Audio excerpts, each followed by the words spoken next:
Our Nation Sports Show. The division previews for the upcoming 2025 NFL regular season continues after breaking down and analyzing the AFC conference the last couple of weeks. Now we switch over to the NFC. Up first, the NFC North and the NFC South. Next week, we wrap up our division previews. Next week, it's the NFC East and the NFC West divisions. We are so close to the regular season kicking off on September the 4th. We also bring to you the latest breaking news in the NFL, the NBA, and so much more. It's showtime.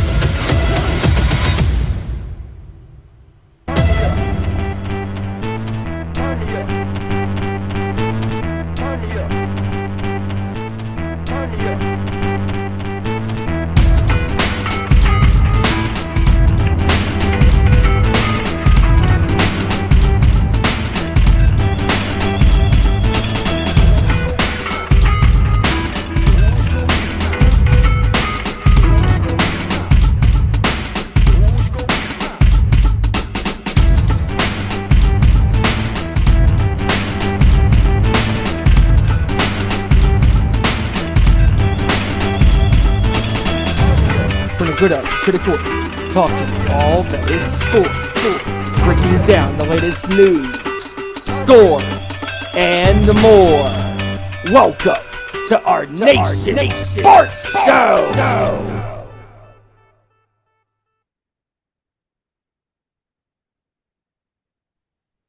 What's up, everybody? Happy Tuesday, and you know what that means. It is time for our Nation Sports Show once again. Happy Tuesday to everybody out there in sports and wrestling land. We appreciate you all joining us. I am Ezra Vickery, and we will be joined later on by Joey Thornton in the second hour, and hopefully sometime during the show, KR, Kevin Rory. But I'll introduce the comrade I have with me now in just a moment. But first, the ways you can interact with us. And of course, that is right here on the YouTube at our Nation Sports Show. We're live every Tuesday, sometimes on Wednesdays, depending on schedule changes. But we try to keep it every Tuesday, 7 p.m. Eastern, 4 p.m. Pacific, 6 Central on youtube.com/Nation Sports Show. But if you want to interact with us offline, you can interact with us at Facebook and Instagram, our Nation Sports Show, and the X machine where we are most active at Owen_Sports Show.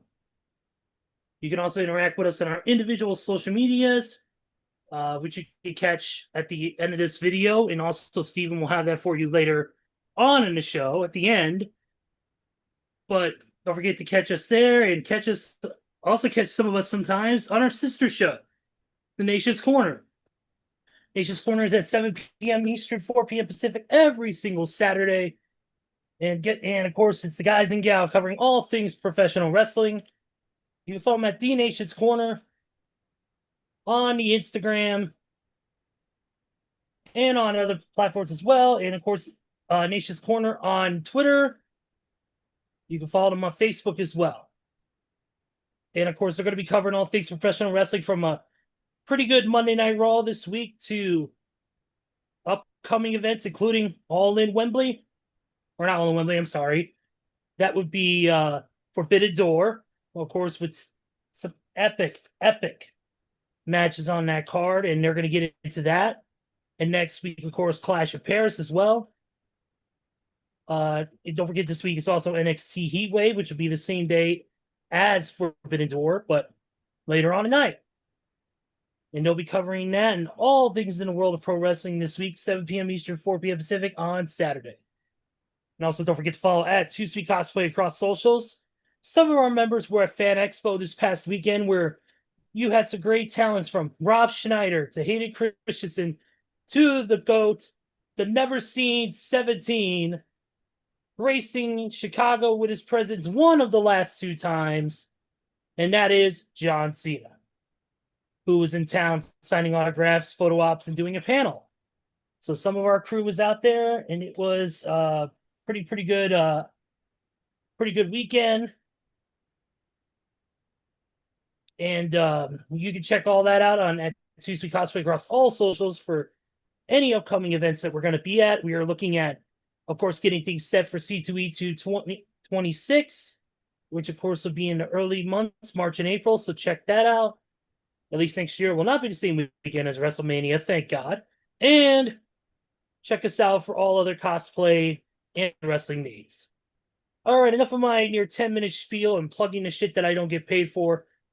Let's get right to it, and we can only do it with this man. Unfortunately, Kevin Rory cannot make it tonight. We had just confirmed, but he'll be sending in his NFC North and NFC South predictions. But with me right now is my heavy metal brother from the great North Kakalaki State. This man's teeth have been drilled more than Tommy Lee's drum set. Ladies and gentlemen, Big Stevie Wyand. Yeah, I definitely got kicked in the teeth again multiple times last week. Jesus. I'm still recuperating, but I'm here. We're live, and this is going to be a lot of fun, and looking forward to talking about the NFC North and the NFC South, and talking a little NFL news and NBA and whatever we decide to get into. So with that being said, let's do this. Yes, sir. We got a lot to get into, and it's gonna be good. It's gonna be an action-filled show. We got definitely a lot to get into from all different facets of the sport. Obviously, we want to get into the NFL, and we are going to in just a few minutes. But first, I want to get some breaking news coming from the WNBA, and that is that Indiana Fever star Sophia Cunningham is going to be out for the remainder of the season with a left knee injury. They have re-signed one player and waived another. To make room for somebody to come in and help out, because Sophia Cunningham, along with Caitlin Clark, were two of the biggest players on the team, and unfortunately now one of them is completely done for the year. And I don't know what the standings are in the WNBA as we speak, but it's a big blow to the Fever, especially in playoff hopes. But we wish Sophia Cunningham the best in her recovery, and hopefully she gets back quicker than people think she can. Let's get to some quick NBA news. There's not a lot. Obviously, the season is over and it's kind of winding down, getting ready for the new season to start here in October. And there was some news that broke today. Some not sad news, but some news that just broke, and that is that one of the greats. Hold on. Something has officially happened to my Twitter, and I've lost all of the recent news because Twitter wants to be an asshat. But after 11 seasons, and most of them with the Washington Wizards, John Wall has decided to hang up the shoes forever. John Wall, of course, a multi-time All-Star. Unfortunately, never won an NBA title, but he has officially announced that his career has come to a close. Yeah, John Wall was one of those point guards in the NBA that he had a lot of talent, but he did not have a lot of success on the floor because the organizations, that he was with, especially the Wizards, because the Wizards, were a team that had not a lot of, playoff success as far as making it there. But definitely John Wall is one of the greatest point guards of his era to play. And just a great passer, a great player of the position. He's kind of like I would say more like a traditional point guard in that sense. Yeah, like exactly. He's not very flashy, but the guy got the job done. Solid player. Obviously, him and Bradley Beal had all those, great years with playing together. And even though he was with other teams, but predominantly his Wizards run is what he's is going to be remembered for. And I'm pretty sure he's going to be enjoying retirement. And what a career! What a career! Yep, absolutely. We can definitely send our best to John Wall in his retirement and hope that it's a good one for him and he doesn't get the itch to come back and play. We'll see. And you know how these retirements go, whether it's music, sports, wrestling. We've seen it all. So we'll see how that goes. So the Raptors have a new head of basketball operations, and his name is GM Bobby Webster. Toronto Raptors landed him just yesterday, actually. Webster joined the Raptors in 2013 as Masai Ujiri's first hire and now lands the top executive role.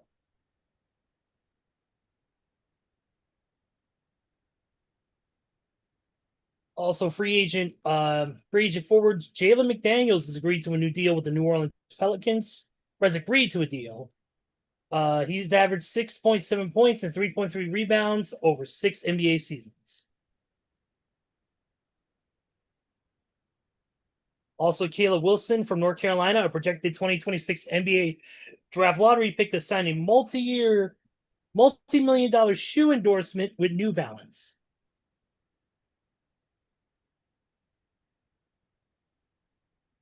Interesting. Yep. College kid making money. Miami Heat are signing guard Drew Smith on a 3-year contract. He has developed within the Heat program and has overcome season-ending ACL and Achilles tendon injuries in each of his past 2 seasons.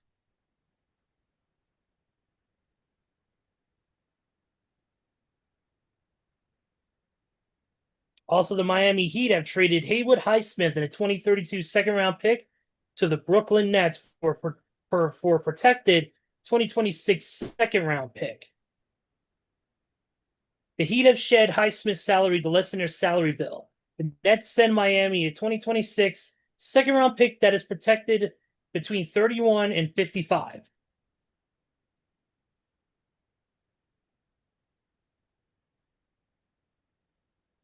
And then finally, North Carolina, I'm not sure if this got mentioned. Oh, yeah, we did. We did mention this. This was on, no. We talked about this privately. That North Carolina Hurricanes owner Tom Dundon has agreed to buy the Portland Trail Blazers from the estate of Paul G. Allen for a valuation of over $4 billion.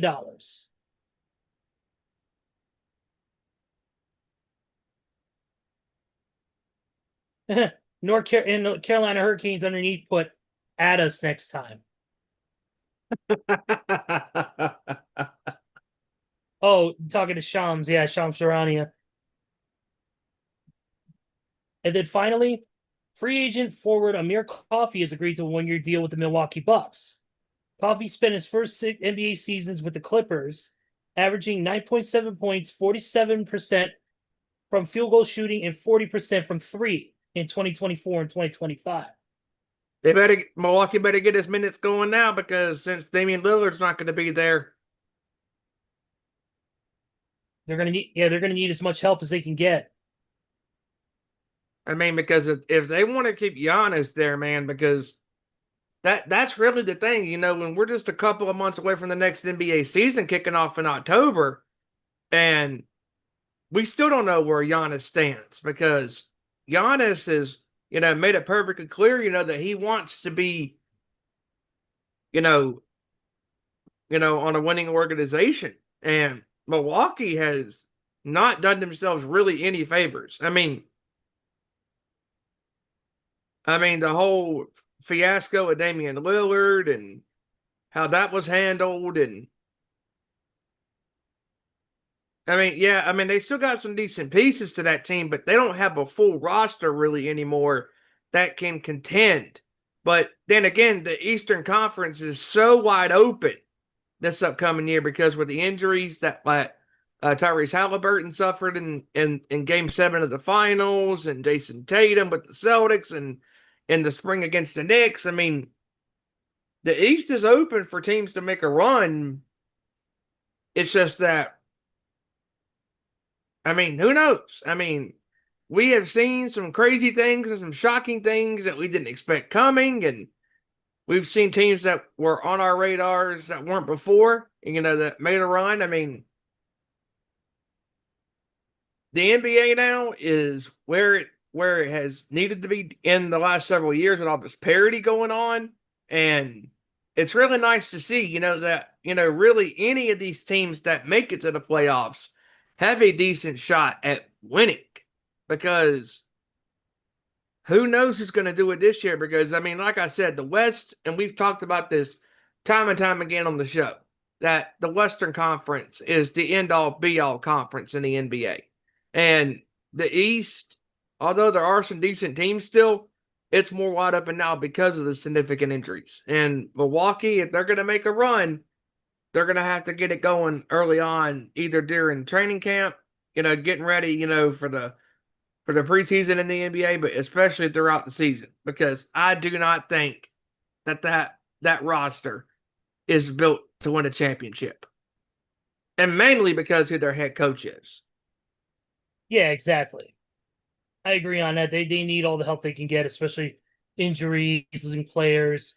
It's going to be a rough go for the Milwaukee Bucks. They need to figure things out, and they got to do it in a timely fashion. And I'm trying to remember, didn't they sign some? Yeah, they did. They signed somebody to a contract in the offseason, but I'm... You know what? This is perfect timing because I'm on the NBA website, and they have all of the reported signings for each team. Right here, you have Chad Livingston, who returned on a one-year deal, Kevin Porter, Bobby Portis. Well, these are all re-signing. Miles Turner is who they are. Miles Turner, that's who it is. Pacers, yep. Now, Miles Turner is a nice piece, but they got to do better than that, because, I mean, they don't have a full roster really anymore to compete. And they also lost Brook Lopez in free agency. Mm-hmm.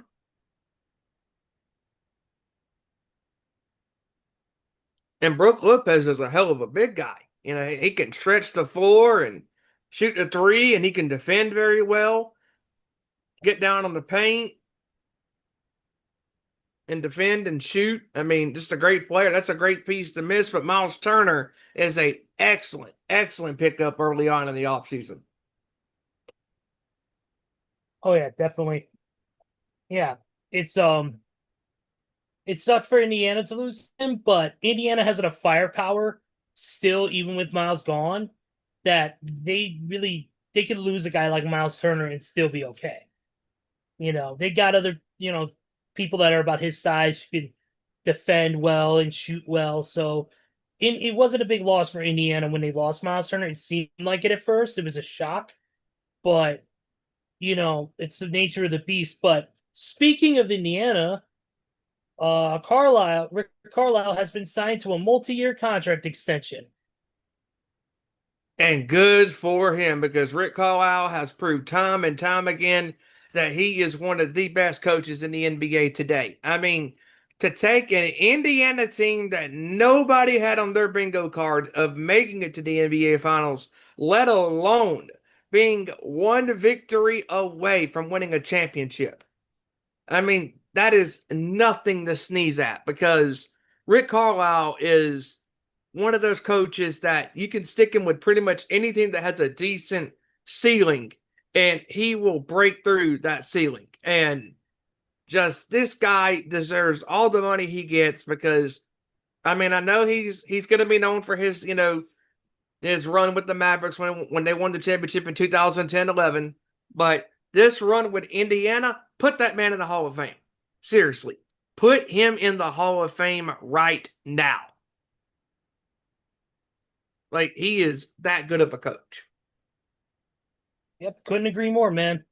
Rick Carlisle's really developed a culture in that team that's infectious, and a lot of other teams should take note on how to build a team, build a culture, and basically build a family. And that's exactly what they did.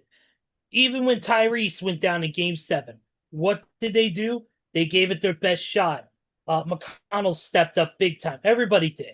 And they tried their best, even with, a young, hungry, but also fucking full team like, OKC, and they still did it. And that's what makes Indiana such a special team, is their ability to even if it's not a total success, to bounce back from adversity.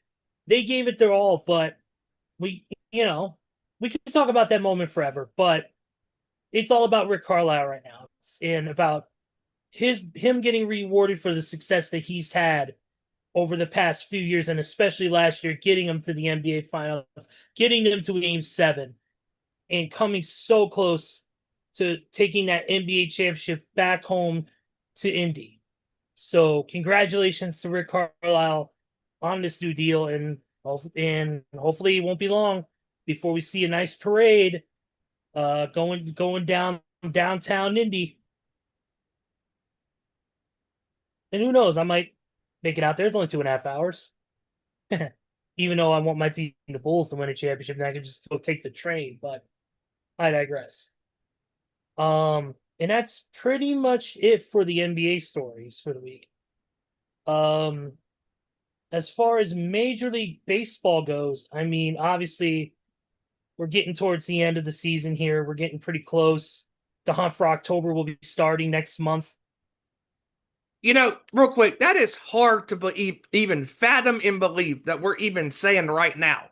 I mean, 2025 has flown by so quick. I mean, it is absolutely amazing, that just quick how time goes by so quick.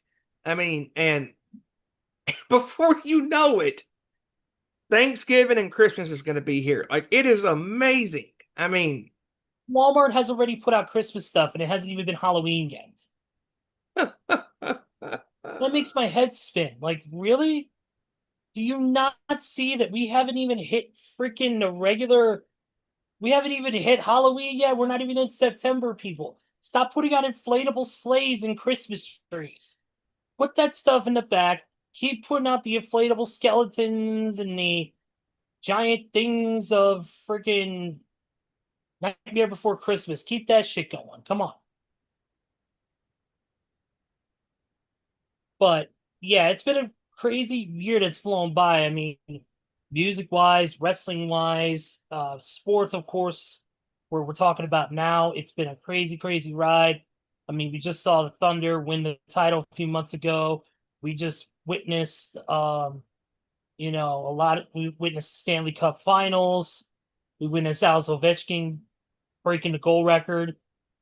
It's, of course, we've seen a lot of legends pass. We've seen the return of some legends. And really quick, real quick, and I mentioned return, I want to say congratulations to Rich Eisen. Rich Eisen returned to ESPN after almost 20 years it's been since he was last hosting SportsCenter on ESPN. And what an emotional return it was, because he paid tribute to his longtime sportscast mate and good friend, Stuart Scott. And we know how Stuart was beloved by the entire ESPN and sports family.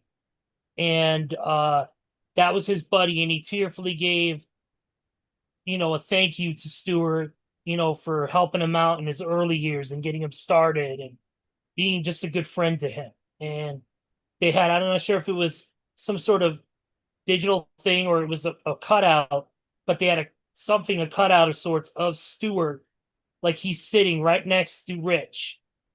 And it was a very impactful moment. But congratulations to Rich Eisen on returning to SportsCenter after nearly 2 decades away. And he, of course, has taken the place of some of the people that have either been fired or have left the company, who have left ESPN and Disney. So congratulations to Rich Eisen on that. But go ahead, Steven, if you got a few words. Oh, no, I like Rich's work. I think he's a great host. I think he does a great job at analyzing and breaking down the game. And Rich Eisen's show is actually pretty decent. Yeah. and he did a great job with Westwood One. I'm not sure if he's going to continue that gig as well, but Rich Eisen is definitely one of the more credible hosts when it comes to sports, and hopefully this will bring somewhat of a normalcy to ESPN's Sports Center programming, because that's the one thing that ESPN has been missing is credible talent who could be on screen like Rich Eisen, or when Mike Tirico was there, or Dan Patrick. I mean, there's guys that actually gave a damn and gave credibility to sports, and they weren't on there just for clicks and shit. And it was them breaking down and talking about the game, whether it be football, basketball, baseball, hockey. Yeah, absolutely. And, we do miss those type of people. Thank God we have, Rich Eisen back. We have the Pat McAfees of the world. We have, those guys who are not afraid to speak their minds, but also, tell sports like it should be authentic. It should be honest, fair, and, they should give a lot of detail. And that's what Rich Eisen does. And I'm glad he's back on ESPN, because ESPN's been missing that for a long time. So congratulations on that. He deserves it. I mean, and Stuart Scott, if you do not know who Stuart Scott was, watching for years, Catchphrase machine. Yep. We knew and remember who Stuart Scott is and was, because Stuart Scott was original. He had talent. He had charisma. And yes, he definitely was cooler than the other side of the pillow. I mean, just his charisma, his swagger, on television. Like I would say that Stuart Scott was the Chris Berman of his era. Yep. Just such a great talent. And he is also missed. And I remember when he gave his speech on the award show that ESPN puts on. And man, that was powerful. I was like, dude, there's not going to be a single dry in that room. Like, it was just emotional, listening to him tell his story, and just he's still missing this very day. But happy for his fellow colleague and Rich Eisen going back to ESPN. Yep, absolutely. And since we're getting into the Major League Baseball, I want to bring up the standings real quick I mentioned the hold on. Sorry about that. Here right now at the American League standings. Right now, Detroit is at the top. Right now at 74 wins, 53 losses. And they are only a half game ahead of the Toronto Blue Jays, who are nipping on their heels. And then they have Houston, who are 4 games back, and the Yankees, who are 5.5 games back, same number of games as the Red Sox. So that's kind of where that stands for your kind of top 5 or top 6 or whatever in there. And in the National League, Milwaukee has a massive lead, 7-game lead in front of the Phillies. But behind them, only a game behind the Phillies, are the Cubs at 71 and 54. And then you have the Dodgers with the same record, but the Cubs have the tiebreaker. So, and then behind them, in the fifth hole there, is the Padres, 69 and 56. Now, the team currently with the worst record in the whole league is the Rockies, 36 and 89. At least I could say this season that my White Sox aren't the worst team in the major leagues. This is true. They are right behind them at only 36% winning percentage with 45 and 80. But we're not last place, so I'll take it. I will gladly take it as a Sox fan. But let's see here. Real quick. There was right here, the Phillies reinstate Jose Alvarado from the restricted list. He's back in the bullpen from now.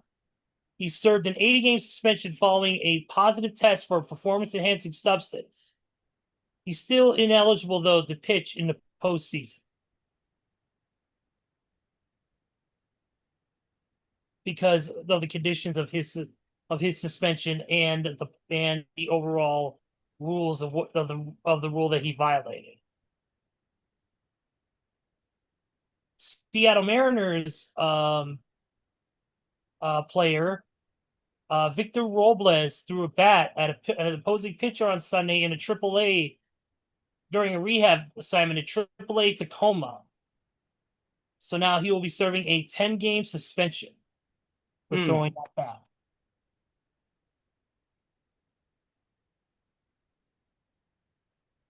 And then finally,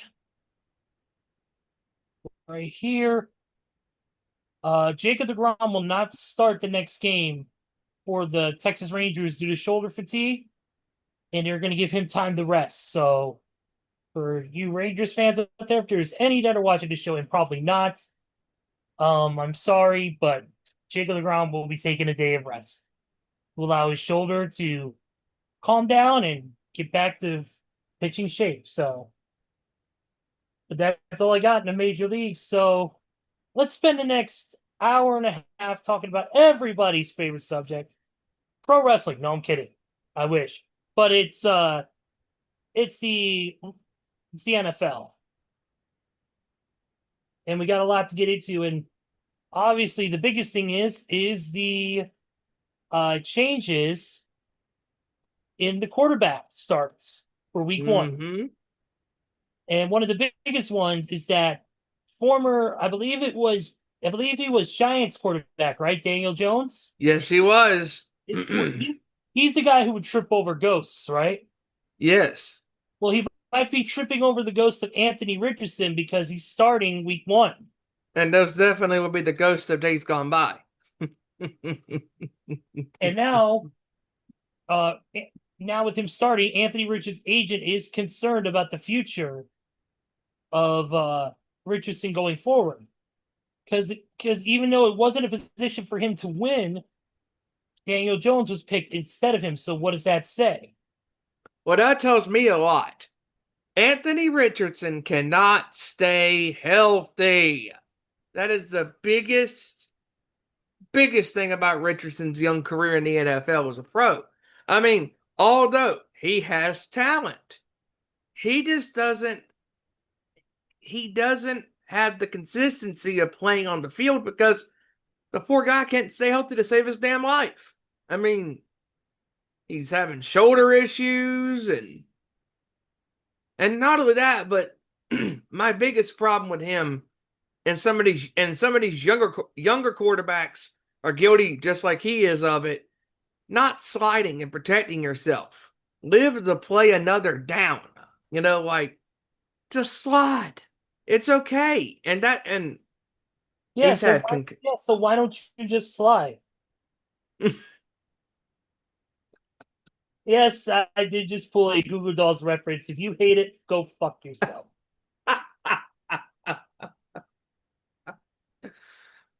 Everything is made to be broken, so I just want you to know who I am.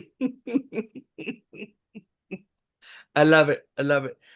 Anthony Richardson just cannot,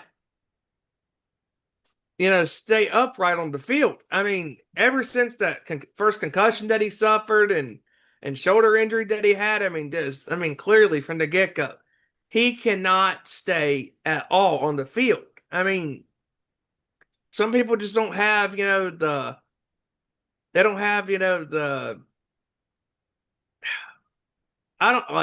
don't know if it's a physique, or is he not training enough or building muscle or whatever. I think with him, it's just a bad dose of luck. I don't think it's anything more than him it's not that I don't think he's training enough. I think he is working out. Yeah. Things the right way, nutrition wise, body wise, gym, all that stuff. Yeah. Strokes of bad luck. It's happened to a lot of people. Look what happened to Cam Newton later on in his career. He suffered injuries, got into that accident, and he was never the same again. And that happens to even some of the best players on the planet. You know, you could be #1 draft pick, Heisman Trophy winner, you know, top of the line quarterback, linebacker, wide receiver, offensive tackle. It doesn't matter. If you're picked like that, you suffer these injuries, sometimes it rattles you. It rattles you mentally. It rattles you emotionally. You get jumpy and you're afraid to get one, or you end up getting a second injury. Look what's happening to Tua right now. Tua has all the promise in the world of being one of the best quarterbacks possibly the Dolphins has ever had. But unfortunately, he suffered multiple concussions back to back, and now his career is in jeopardy. You know, and Anthony Richardson, unfortunately, suffered some bad breaks, literally in some sense. A shoulder injury, an injury to his pinky, you know, things like that. And shit like that happens. It's the nature of the beast. But when you look at it, to me, I think it's nothing but just maybe some bad luck, maybe some bad juju going on or something. I don't know. I think it's more or less something to do with that more than it is a physical thing of him not working out, not pushing himself, not, you know, eating right or hitting the gym when he needs to. Because he's in great shape. He's not like Luka was when it came to the Lakers, or even back on the Mavs. It's not even that. It's just, to me, I think it's just bad luck. Yeah, I think you're right, because talking about the Tua situation, I mean, Tua's another one of those guys. He's got so much talent, so much arm strength, but again, he's had a multitude of concussions, and that's the one thing about this game is we love the NFL. You know, we love our football. It's a violent sport, and these men know this when they go out there and they put the shoulder pads on or a helmet on and the cleats. I mean, they know what they're getting themselves into, but some of these players just don't have the luck to stay healthy. And Tua is another one of those players that has had that follow him since he came out of the University of Alabama. I mean, and Anthony Richardson, I mean, he's a hell of a player. He's young, he's talented, he's got, you know, really great speed, you know, for a running quarterback, but he just does not have the luck, you know, or the luck of the Irish, or whatever you want to say. I mean, he doesn't have any of those, good, good karmas, on his side. And I mean, again, like when he's been on the field, like we've seen his arm strength and how good he is, and we've seen how, quick of a runner he is. I mean, he can get from point A to point B pretty quick. And again, also on the same token, he can get injured, just like that. I mean, it just sucks. And honestly, and I would not be surprised if Anthony Richardson at some point decides to call it a career. And I know he's young, and there probably are people that are thinking, why would he call it quits? He's so young. Dude, think about it. When you've had injuries like this, when you've had shoulder issues, when you've had concussions, especially concussions, you don't want to have so many undiagnosed concussions that your brain is scrambled. Exactly. So your health is more important than playing the game of football. Yeah, absolutely, man. It's, you got to take care of yourself, because nobody else is going to take care of you. Mm-hmm. You may have some of the best health care. You might have, great, you might have the best nutritionists and all that stuff. Nothing's gonna save you when your head is turned into a pile of mush, and you're having trouble with cognitive movements and memory and all that stuff later on. That's why Tua has got to think about his future. Anthony Richardson, luckily so far, has not been totally injured concussion-wise. Thank goodness. But he's just got to really think about it. But I don't think his career is going to end. I think he's still got a long way to go. It's just a matter of, is this the proper fit for him? And we'll find out as the season goes along. And especially if Daniel Jones gets injured and they need Richardson back out there. I think he's because they got to do something with his 2027. I believe it's 2027, 2028 player option that's going to be coming up soon too. And Daniel Jones as a quarterback, I would not trust for my life if it was on the line because Daniel Jones is so up and down, so inconsistent. There is times where he looks like the second coming of Tom Brady. And then there's times where he looks like a washed up, quarterback, that can't throw anymore. And then there's times where he looks like a rookie. I mean, there's times where he looks like the second coming of Tom Brady, and there's times where he looks like the first coming of Josh McCown. Oh my God, Josh McCown. I know, I've had to deal with that bastard on the Bears, so, I decided to throw that name out. Oh, yeah, man, that's the name I've ever heard in a minute. I wouldn't trust Daniel Jones. I wouldn't trust Daniel Jones with my grocery delivery, let alone being the quarterback of an NFL team. My bread would get intercepted. Yep. My milk would be sacked. Oof. But moving on to other news outside of that is some news right here is that Buccaneers wide receiver Jalen McMillan is expected to miss a significant portion, possibly up to half the season, dealing with a neck injury. Yep. Also, quarterback Emory Jones has been placed on injured reserve by the Atlanta Falcons. And we know that the Atlanta Falcons are currently dealing with quarterback issues themselves. Kirk Cousins being kept out this past week, and other backups as well. Another backup was injured also in the process as well. But we'll get into those preseason stuff in just a few minutes, more of that. But yeah, so it looks like for the Bucs, they're going to be experiencing some issues at wide receiver. Also, real quick, obviously the Trey Hendrickson situation still is, nowhere. It's still pretty much a standstill. Right now, the rumor is that the rumored price that the Bengals are asking for is a young defensive player and a first-round pick in the 2026 NFL draft. That's what they're looking for. That's what is reported that they're looking for. So now the question remains, what team needs a Trey Hendrickson? Somebody posted a mock trade. I forget who it was, but it was involving the Chicago Bears. Other places include the Detroit Lions, the Raiders. These are just suggestions from NFL.com. The Eagles, the Bills, the Patriots, Falcons, and Panthers.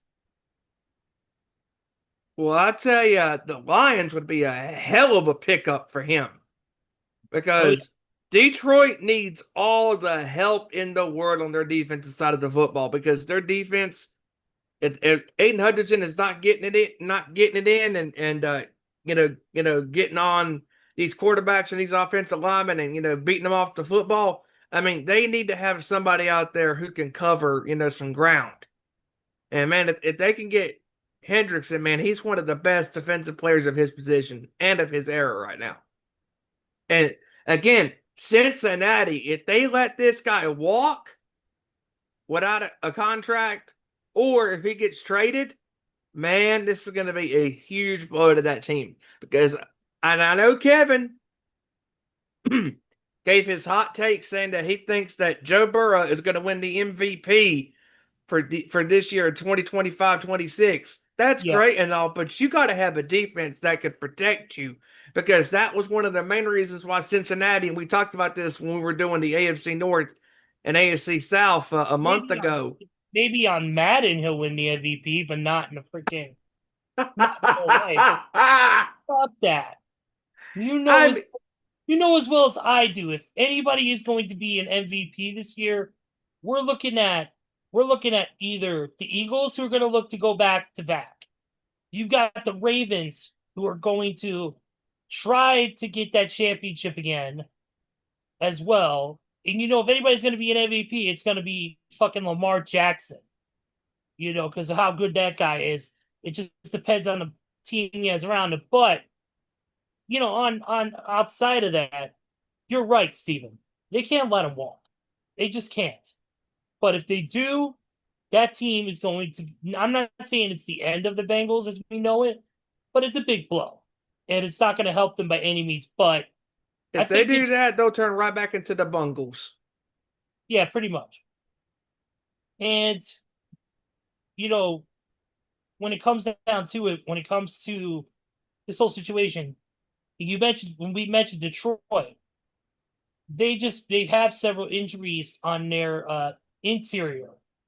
One who is recovering from an ACL injury still, and one who just got sent to the IR with an ACL. But you put him with Aiden Hutchinson, and it's going to be a fucking beast mode type thing. But I want to get to another quarterback situation. That the Cleveland Browns have announced that Joe Flacco will be the Week 1 quarterback for Cleveland. The former Super Bowl champ is getting a start. And Joe Flacco, man, he's one of those quarterbacks that, again, there's times where he looks like the old Flacco, and then there's times he looks like the old man in the room. Oh yeah. I mean, it's a decent move for Cleveland, but Cleveland, they got to be thinking in the future, and Flacco was not the future of this organization. But Cleveland has had some of the worst luck when it comes to having quarterbacks on their roster. Yeah. Also, too, real quick, is that Aaron Rodgers will not play in the Steelers preseason finale. They are going to save him for Week 1.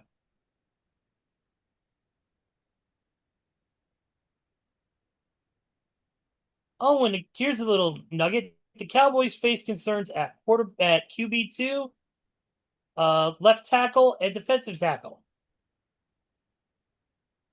What a surprise. Yeah. For one, the reason why they're facing their issues is because they're not making moves, and we've beaten this into the ground when it comes to this organization, and we're going to keep doing it because until the Cowboys finally make moves, that is going to be, Jerry Jones, that old cow. If he does not make any moves to benefit his organization, that team is done. There's only one word I got to say when it comes to the Cowboys and their dreaded, over-the-moon, drug-induced hopes of playoffs. 4 letters, 1 word, nope.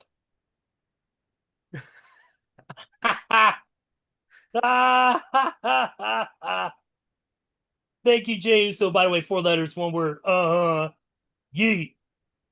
By the way, real quick, we do want to send, I know this is not our traditional sports, but we do want to say congratulations to the now former WWE Women's World Champion Naomi and Big Jimmy Uso on the announcement last night that they are expecting a baby. Some huge news. Naomi is currently 7 weeks pregnant. She did not know until the 7th week. And last night on Raw, she made a glorious announcement that also kept her heel persona alive, which was great. It was a fun time. But we want to keep it to just the announcement right now. And we want to say our congratulations are out there to Naomi and Jim on the announcement. We hope for a healthy, lively baby and an easy delivery. And all the best to the newest member of the bloodline, whatever that baby's name is going to be. Congratulations once again to Jimmy and Naomi. Speaking of the baby, shout out to that audience last night in Philadelphia chanting Baby Uso. Bravo, fans. Bravo, fans. Definitely. Congratulations are in order. But let's get back into the world of football, shall we? I mean, we're, of course, waiting on our buddy Joey Thornton to join us so we can get into our NFC North, NFC South predictions. By the way, Kevin will have his predictions next week before we get into the AFC North and AFC South predictions. Or wait, it's NFC East, NFC West. Yeah. Before he gives those predictions next week, he's going to be taking care of the North and South when he comes on the show next week. So, in other news, Mac Jones for the 49ers will not play in the final preseason game this Saturday against the Chargers due to a knee sprain. The team believes that Jones should be ready for week 1 of the regular season in case he is needed. Which hopefully he won't be for the Niners fans if Brock Purdy can stay healthy. And see, and this is one thing that we've talked about on this show, is that you have to be ready to have backup. Because if you are not prepared to have a backup plan, then you won't be prepared in the moment. Yep. And when you live for the moment, there ain't knowing you. It's almost like you could slap a tornado and dry up a sea.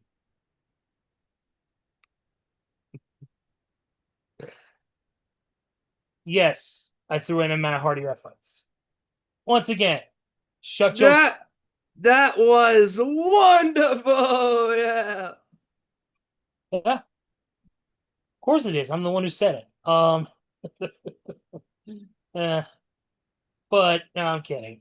Completely kidding. But in other news, ESPN announced today that they have re-signed Alex Smith to a new multi-year extension with the TV brand, and he will be on the NFL Countdown, entering his Sunday NFL Countdown, entering his fifth season with ESPN and Sunday NFL Countdown.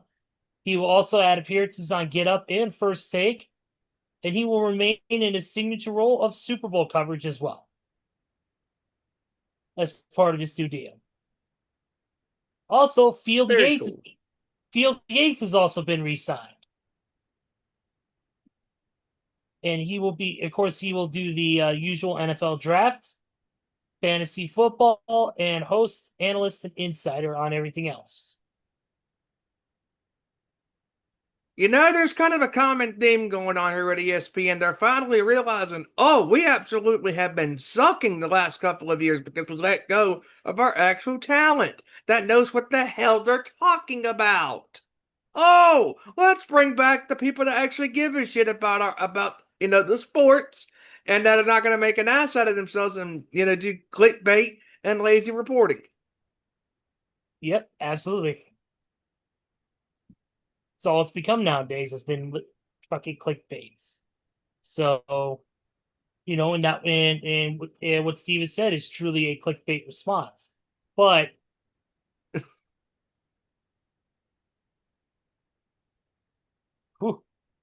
tempers flared during a 96-degree day at Tennessee Titans training camp as cornerback Cam Ward and defensive lineman Jeffrey Simmons got into a scuffle on Monday. Damn. Yep. There's an increasing feeling, according to Adam Schefter, that the Browns would carry 4 quarterbacks on their 53-man roster. 4 quarterbacks. Oh, my God.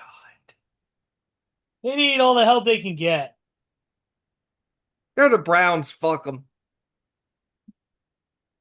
Why? Because fuck them. That's why. The Cleveland Browns are the epitome of the biggest pile of team filthy waste that is being wasted on the universe. They are terrible. Terrible.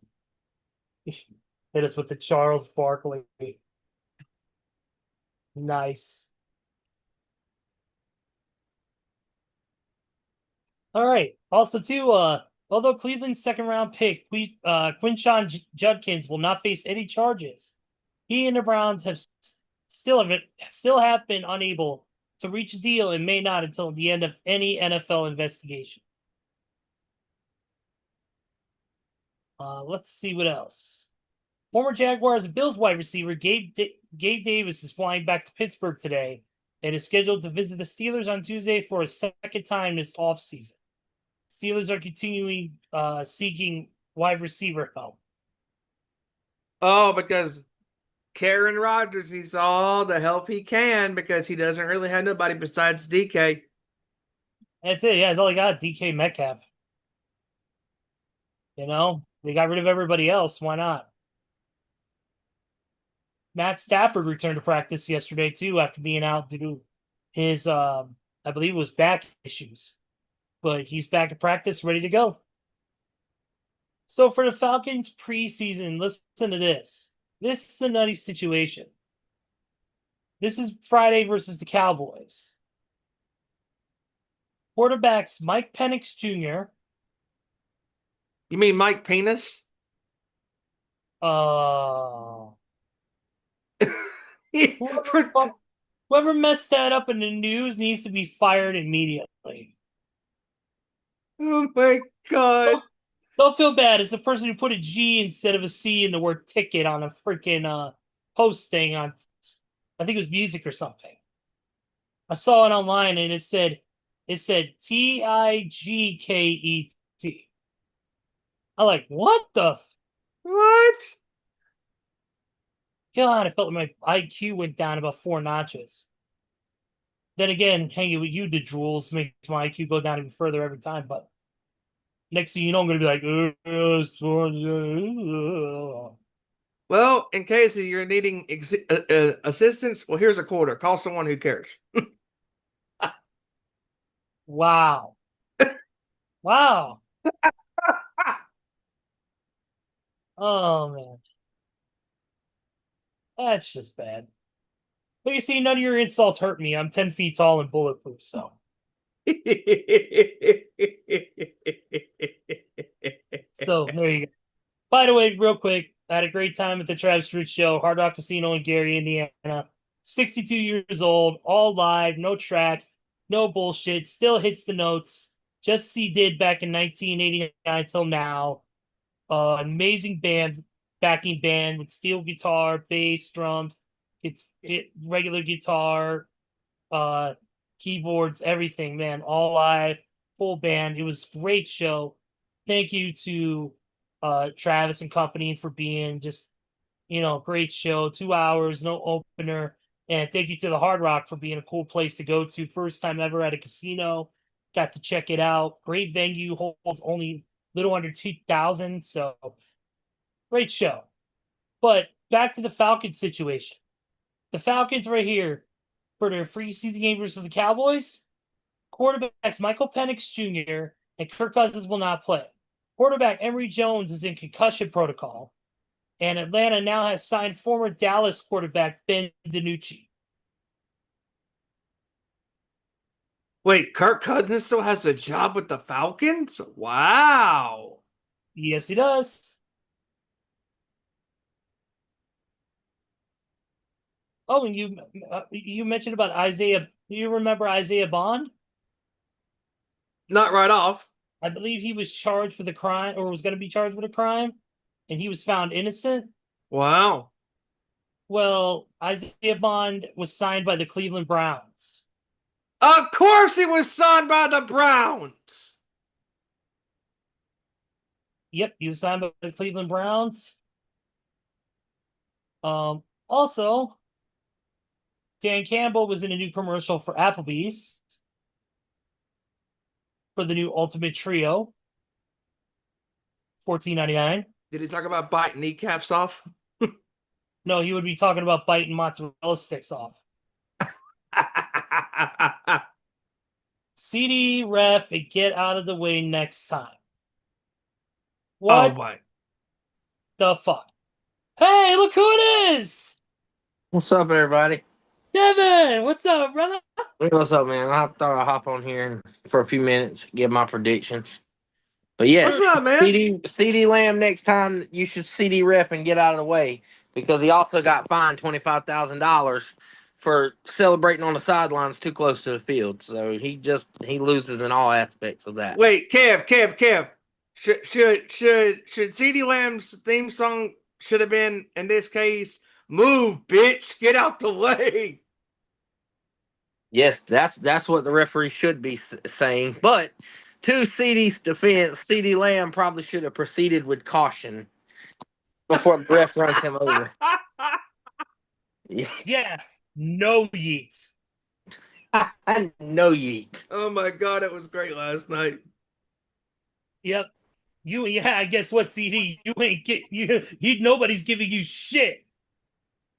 Yeah, that referee hit CD Lamb like a Braun Breaker spear. All I seen is CD Lamb go whop flat. Dude. He looks like I Show Speed when he got speared in the Royal Rumble. Straight whiplash. Yeah, straight whip. Where's Metallica when you need it? I know, right?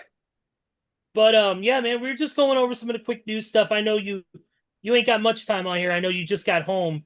So why don't you go ahead and give your predictions real quick, and if you got a little bit of time, we'll go over some news real quick. Okay, which one are we talking about? No, North, South. We'll do Let's just start. yeah. Let's do the North first. Oh man, that's gonna be a tough division, dude. In a world, I can see all four teams being really good. That probably is the best division in football. So this is gonna be hard, man. This is gonna be hard. Hold on just a second, guys. Okay.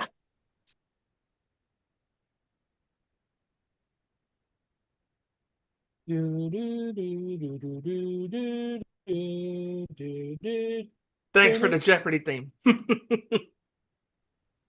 Yes. Okay, sorry about that. I'm back. Okay, so like I was saying, the North, dude, fourth place, man. I don't know. It's to me, it's a toss up, and it's not saying that either one of these teams are bad, but I just think they're unproven, and that is the Vikings and the Bears. And I know the Vikings were competing for first last year, and I know Kevin O'Connell is a great offensive mind, but what are we going to get from this rookie quarterback? Is he going to have rookie struggles? I mean, Addison's going to be suspended the first 4 or 5 games of the year, so you're down to only Justin Jefferson. How is that going to look like? And what is that defense going to do this year? Is it going to be as impressive as it was last year? That I don't know. With that being said, I think the Vikings, honestly, I think the Vikings go 9-8. I'm gonna be generous. I can see 10-7. It's hard having that many teams win, but I think the Vikings go 9-8, and I think they end up in last. Third, I'm going with the Bears. No offense, Ezra. I think every year we think they can do something and they let you down. So I'm a little optimistic, and I hope they do good because I want to see Caleb do good. I'm tired of I'm tired of people just belittling him because he had a shit play caller last year and a shit offensive line. I'm just glad they got Ben Johnson. But here's where I'm optimistic about. We've seen plenty of coordinators go to be head coaches and it not work out. I mean, can it? Yes. Could it? I mean, there's always that possibility. I mean, look at Shane Steichen in Indianapolis. He looked like a hell of a coordinator in Philadelphia, and now you got Shane Steichen in Indianapolis just stiking up the joint, literally. No pun intended. I mean, I mean, I don't know if it's his personnel but to Ben Johnson's credit, he's got the personnel in Chicago. I mean, outside the offensive line that they did spend a lot of money on in free agency in the offseason, you got 2 tight ends. I mean, you drafted a tight end top 10 overall in Loveland. You got Cole Kmet still there. And one thing I know about Detroit when Ben Johnson was there, they loved their 2 tight end sets. They loved Laporta and their other tight end, and even the offensive lineman that was at tight end. They loved their multiple tight end sets. So Ben Johnson has that to work with. I mean, you got DJ Moore, Roma Dunze. You drafted Luther Burden from Missouri, who's probably one of the top 2 receivers in the entire class. So I mean, they got talent, and the defense obviously still going to be pretty good. You got a good secondary, but can they put it together? And that's where I'm like, that's why the only reason I got them third. But I got them third. I'm going to say the Bears surprise everybody and go 10-7 this year. And they're going to be the third place team, possibly fighting and possibly getting that wild card spot. Now, second, this is tough, man, because these 2 teams right here, they got so much potential. But if you ask me, I love Matt LaFleur. Don't get me wrong. Jordan Love is so fucking inconsistent, and I think that ends up hurting them in some of these games. I watched a game last year where Jordan Love threw for like 80 yards in a game, and stunk up the joint with 2 interceptions. I can't remember what game it was, but that was god awful. It was like maybe I don't was it maybe week 8, week 9. I mean, it looked horrible. I don't know Something who like gave that. Yeah, I remember it that was game because it was horrible. very bad. Because I was like, what is he doing? There's just some of them games, and everybody's like, oh, Jordan Love's the MVP this year. He could win the MVP. Does he got the potential? Yes. But until I see him put together 6, 7 straight consecutive games of really good football and quarterback play, I'm not taking a Jordan Love led team over a Dan Campbell and Jared Goff led team. I've seen too much from Jared Goff. I'm tired of the shit. Like the quarterbacks around Jared Goff's tiers get completely shit on for no reason because they know how to run a system. Hence, Jared Goff, Brock Purdy, Jalen Hurts, guys like that get shitted on all the time because they're just doing what they asked to do, and it's really important for their team to win. And that's what those 3 quarterbacks have in common. They don't do nothing extra. They don't wow you because they do some crazy shit with a strong arm. They just do their jobs. They play quarterback. They don't turn the ball over. They make the right decision, and they lead their team. They're field generals, all 3 of them. So Jared Goff, give me Jared Goff and them to finish first. I think the Lions, everybody's like, oh, they lost a lot. They really didn't. Okay, they lost coordinators. Coordinators can be replaced. We watched the Eagles lose both of their coordinators, and yeah, that first year after was rough, but the very next year they won a Super Bowl. Coordinators are not that important as the head coach or the personnel. And and as long as Dan Campbell's calling plays for that Lions team, this is gonna be a good ass Lions team. And they still have Sonic and Hedgehog and Knuckles out there. They got Sonic and Knuckles that Jameer Gibbs and David Montgomery steal. I mean that's what you need. You still got Sam Laporta, Amon-Ra St. Brown. I mean, their number 1 target. They're going to be a good team. The reason why they got upset by Washington last year, let's call a spade for spade. And I don't like using this as an excuse. They were missing 11 of their 13 starting defensive players. This is something that only I know about as a 49er fan because holy shit, their entire roster was hurt except for Kirby Joseph. And he's a Pro Bowler, by the way. Safety, really good safety. Still got him. But their entire, like, 8 guys in that starting defense was out. Their entire Aiden Hutchinson had that freak leg injury early in the season against the Cowboys. After that, he didn't play. So I mean, it really fucked their defense up. This defense is gonna be healthy this year, and if as long as they stay healthy, I got them over the Packers. I got the Lions winning 13 games. I think they go 13-4. As far as the Packers, I got the Packers finishing 1 game over Chicago and splitting with Chicago, and I think they go 11-6. Yeah, 11-6. I think the Packers end up with 11 wins and a wild card spot. Yeah, I love Detroit and the makeup of that organization. They have built and have traded to build that team and make them what they have become the last couple of years. And Detroit is, I think they got a very high ceiling. I think they're going to have a great year this year. But starting from the bottom and working the way up, I agree with Kev 100%. I got the Vikings finishing dead last, going 9-8, or at best 10-7, just missing the playoffs. Or if not, they'll go 8-9.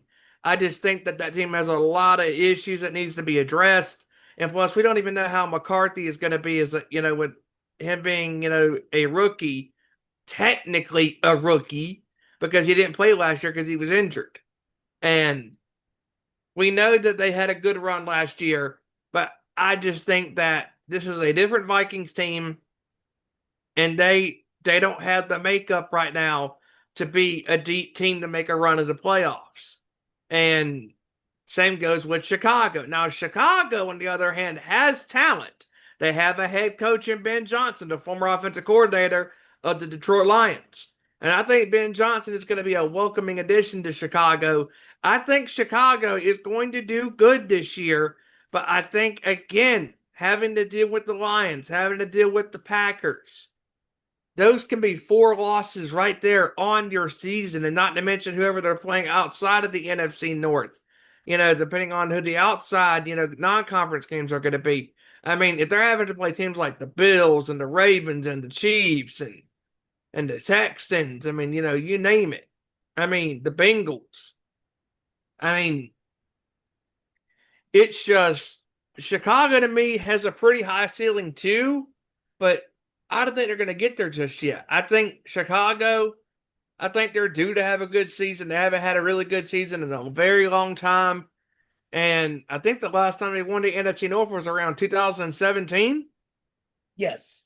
Yep, when they won the division in 17. And they're due to have a good year. I just don't think that this is the year that they're going to make a deep push. Now, I do give Chicago a good shot to make one of the wild card spots. That's why I think Chicago is going to finish with either 10-7 or at best 11-6. And Green Bay is another team. They're very confusing. They're very inconsistent. 1 minute Jordan Love looks like Peyton Manning. He looks like, a young prime Aaron Rodgers. And the next minute he looks like a washed up has-been trying to play quarterback. And there's times where Jordan Love is throwing some ugly ducks. And just, he looks like Phillip Rivers at times and they're throwing these interceptions. And I'm like, dude, what are you doing? I'm like, there's just times where he's throwing balls and I'm going, what are you, like, why? Like, you're trying to fit that pass in when there was no window to fit that ball in. And Jordan Love, he does have talent, but man, is he inconsistent. And that is one of the main reasons why Green Bay lost a lot of games last year and lost some of their close games last year was because of Jordan Love's inconsistency. And Green Bay, again, they're a very confusing team. I think just like Chicago, I think they got, young talent at receiver and obviously at running back. They still got the great Josh Jacobs, and Josh Jacobs is one of the greatest running backs of the modern NFL era. I think Green Bay is going to finish just like Chicago, either 10-7 or at best 11-6. And that leaves me with Detroit. I think Detroit is not going to be messing around.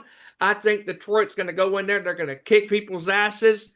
They're going to be as aggressive as they've always have been because Dan Campbell believes in biting kneecaps off and just being aggressive and just being that dog that's got that bite, and that full of piss and vinegar. And I think Detroit is going to be full of piss and vinegar come the 2025 NFL season when it starts because Detroit made it to the divisional round and got punched in the mouth by the Washington Commanders. And if Detroit, and I say if Detroit can stay the course and stay healthy, and if Aiden Hutchinson doesn't get injured last year against the Cowboys, who the hell knows where they were going to end up last year because he alone could have made that rest of their defense play great. Because that's what great players do. They don't settle for mediocrity. They just go out and you watch them be great. Just like John Cena said in that promo back in March, excuse me. And Detroit, I think, is going to have a really solid year. I think Detroit's going to have a great year. That's why I have Detroit. They're either going to finish with 14 wins or they're going to finish with 13 wins. Or even better, 15 wins.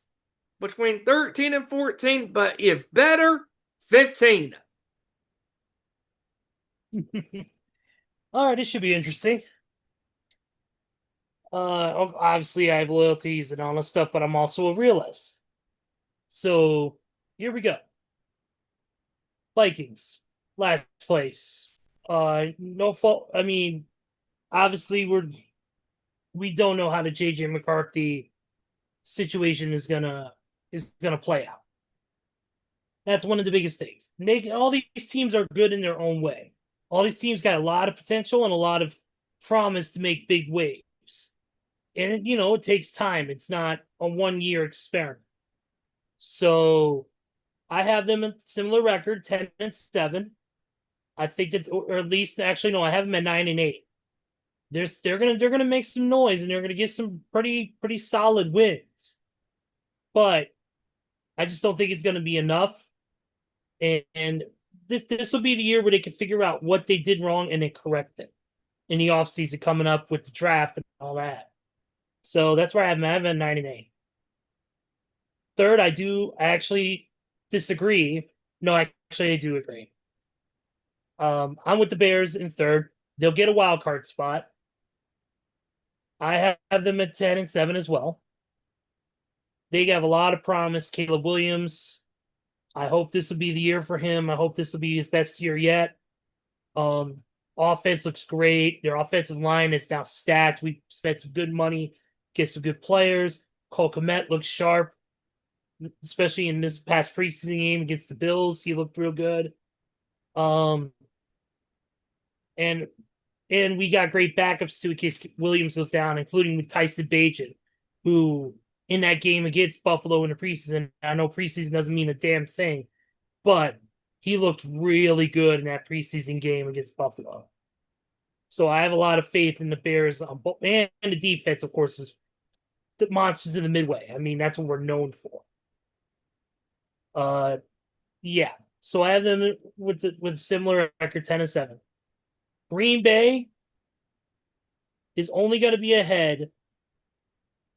They're going to have a tiebreaker over Chicago, but the Bears are going to beat Green Bay at least once this season. Jordan Love's inconsistency, the whole team's inconsistency, I think is going to be detrimental. Even though they'll be in second place, I think that's what's eventually going to cost them if they make it to the playoffs. And in my opinion, the Bears are going to get at least one win from them this season. And I think it's going to be a critical one. And, like I said, like we said, Jordan Love, moments he could be, an excellent quarterback, great throws and scramble, all that great stuff. Next minute, he could be the first coming of Josh McCown. And, but their record, I think, is going to be either similar 10 and 7 or it's going to be 11 and 6. And then finally, of course, Detroit. Detroit's going to come in, like you said, Steven. Fucking, they came to kick ass and chew bubblegum, but they're all out of bubblegum. And they're gonna come in there and destroy people left and right. Destroy teams left and right, and that's exactly what they're gonna do. Even with the loss of Ben Johnson. Like Kevin said, they still got Sam Laporta. They still got Amari St. Brown. They've still got some of the best players in the league on that team. And here's my prediction. You say 13-4, I got 14-3. I have a feeling they're going to come out there swinging and they're going to be hitting knockouts. I think it's going to be a 14-3 season for the NFC, for the future NFC North champs, the Detroit Lions. So now we move on to the NFC South. Kev?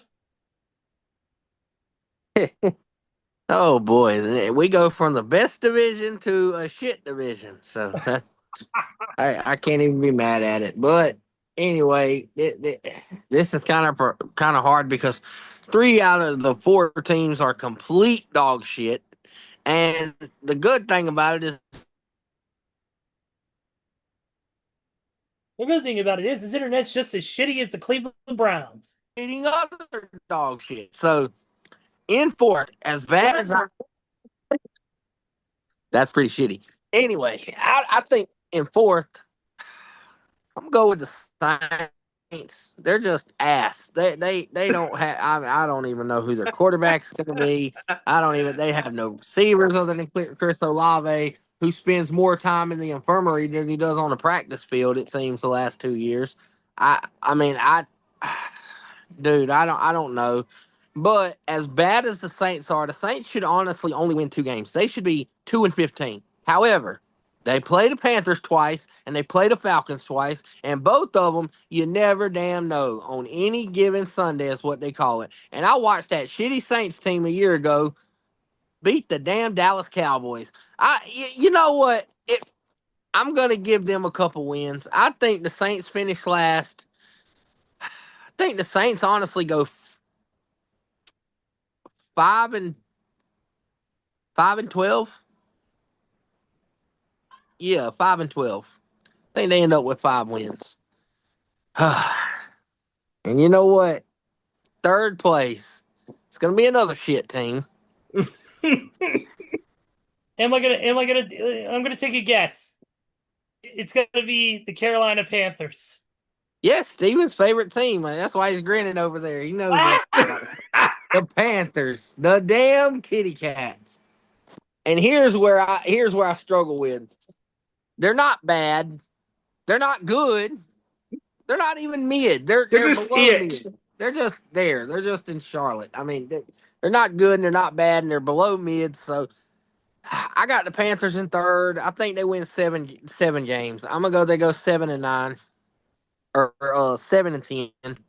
Honestly, maybe 8-9. Matter of fact, I'm gonna give Carolina that. I think they're just slightly below mid. I think they win 8 games at max. Oh, look at you being Santa Claus in the month of August. Good for you. Wait a minute. The reason why is look at the shit schedule they have to play. Holy crap, they get to play the sorry ass damn Saints twice.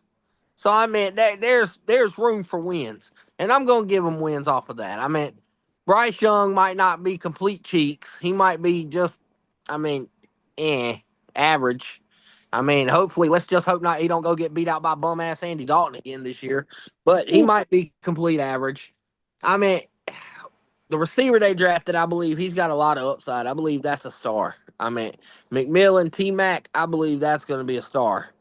But like the Cleveland Browns and Myles Garrett, I mean, you got the shitty ass Bugatti, or you got the pretty ass Bugatti in the shitty ass trailer park. That's what it's going to be with the Carolina Panthers. You got McMillan, who's going to be the Bugatti, and the shit that's known as the Carolina Panthers again. So give me the Panthers 8-9. I mean, I can see them that at best. I mean, at worst, they drop them games to the Saints again, and they end up winning 6 games. But that's where it's going to be, between 6 and 8.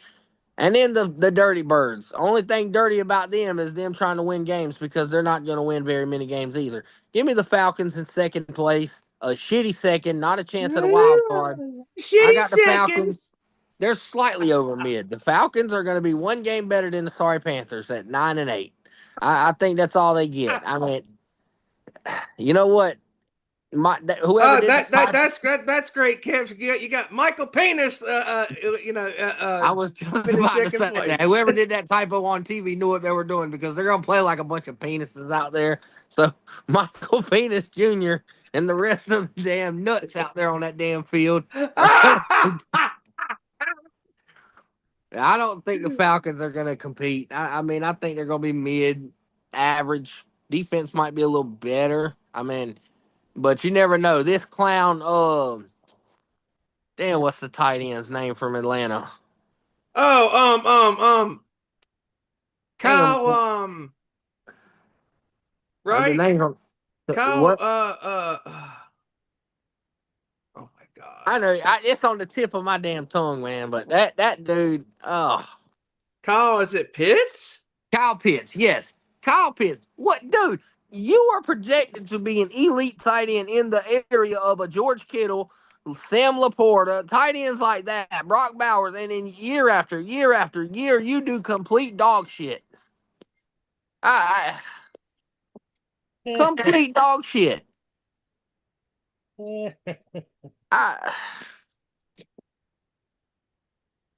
So, yeah, I got the Falcons. They're going to win 9 games at best. I mean, and the first place, obviously, I got the Bucks. I mean, do I think the Bucks are a Super Bowl team? No, I don't think they're going to compete with the Lions. I mean, I think they would give the Lions a run. Hell, they beat them last year, if I'm not mistaken. Baker Mayfield. I love what he's been doing on this team, but can he do it for a 3rd straight year? I have not seen Baker play consistent like the Jordan Love actions. I mean, there's games last year he looked incredible. Don't get me wrong. I mean, I watched him give up a fight against us, and it was 4th and long, and somehow he fended off Nick Bosa and made a beautiful pass to keep the drive alive. He's made some hell of a bunch of plays. I mean, hell, they made it to the divisional round the year before that. So, I mean, it against the Lions, and almost beat them. And so, what I'm thinking, I think the Bucks are going to be good, man. I mean, in that division too is what's going to help them give them. But I think the Bucks are going to end up 11-6. I just think They're still good, but they got a couple brutal games too that might be tough going on the road. And then of course, you got Mike Evans. How is his injury going to be? Because you know how he is. He gets hurt very often too. And Mike Evans getting hurt. Chris Godwin's already starting the year on the PUP. They did draft that awesome receiver from Ohio State and Mecca Ibuka. So I think that was a good. I think that was a good draft pick too. I'm just worried about, again, Baker staying consistent because that defense is going to be good. We know what that defense is going to bring. Todd Bowles is always going to have a good defense playing behind him. What is the offense still going to do? And of course, they got star running back Bucky Irvin. Are they going to keep getting him involved because he's a good running back? He's a very good running back. So I believe, considering the division they play in and the schedule they play, 11-6 sounds okay for the Bucks and the first place division win. I'll take it from here. You're right. This division is 40 levels of bullshit. This division is so bad. This division is so terrible. You might as well call it AEW Rampage. But I have in last place, I agree, the Saints. They're just trash. They've done nothing. They've seen nothing, and they're going to continue seeing nothing. I have them at same record, 5-12. Panthers, I'm not going to be as humble and as nice as you are. They're only winning one game more. They're 6-11. They're not bad. They're not a bad team, like you said, but they're not a good team. They just need the right personnel and the right office people around them to build this team into a better team. And it's just not working out. So what you're saying is they're not complete ass, they're just slightly ass. Bingo. I'm on board with that. Circle gets the square. Johnny, tell him what he won. I want tickets to the Saints game when the Saints and the Panthers play. No, you want to. Wow, Another CD mockery. There's been a mockery in here. There's only room for one CD in this chat, and it's CD me. Why are you filming? The CD way out. Why are you filming in your bathroom? CD other names. No, I'm kidding. What the fuck? Keep the camera on. It's makes. Oh no, it's good. It makes for great TV. But good time, Joey. That's where Cowboys trophy cases are. Oof. So good timing, Joey. We're just in the middle of the predictions, so yeah, good timing because we're talking about the shittiest division right now, NFC South. But back to what I was saying about the Panthers. I got them going 6-11. Then the Falcons. Yeah, like you said, they don't even know what fucking quarterback they're using. Kirk Cousins and Penix are not playing. Thanks. And Emory Jones, last time I checked, was in concussion protocol. Yeah. So, freaking, you have so many issues at quarterback, and I don't know what's up with them. I give them a better record. I give them 8-9 or 9-8. I'd probably go 8-9. And then the Buccaneers, like I said, Baker Mayfield has had moments of greatness and then moments of just bad. So, I mean, he's not super inconsistent, but he's still got some things that need to be adjusted. And you're right about Mike Evans. How is he going to respond from this injury? That's the biggest question. For me, I'm going to give them a 10-7 record. They got a good shot of winning, maybe a game or two in the NFC North, maybe beating an NFC North team.